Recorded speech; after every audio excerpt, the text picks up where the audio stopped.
I don't think we're going to look at horror movies the same ever again after this movie. What's going on, movie lovers? Welcome back to Dante Frames, where we study cinema like it's game tape. And before we get into today's watch, be sure to follow for more cinema moments. So I recently got to check out the new hyped A24 film called Backrooms, and I gotta say, this lives up to it. The film stars Academy Award nominee Chiwetel Ejiofor, who plays a man who finds himself trapped inside an endless maze of impossible spaces known as the Backrooms, where reality begins to unravel and every step deeper forces him to confront what he's been avoiding. And as an actor, what grabbed me immediately was his performance in this film. His choice is tracked from the very beginning. You can feel this character struggles before this film even explains or shows them. Every frame feels active.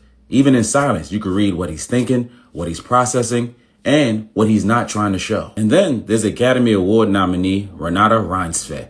She's a masterclass in restraint and subtext. She does so much with so little. Those are the performances that make you lean forward and study the choices as an actor. And the score, sound design, visuals, and atmosphere are all working together here.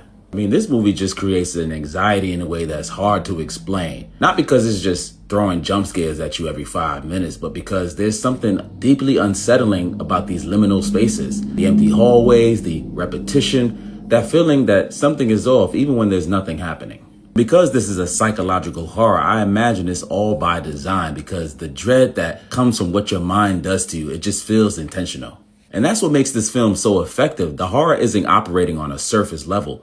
It's psychological. The movie gets ahead of you. Just when you think you figured it out, it pulls the rug out from under your assumptions. And the best way I could describe this movie is like getting trapped inside a nightmare that's actively studying you while you're trying to understand it.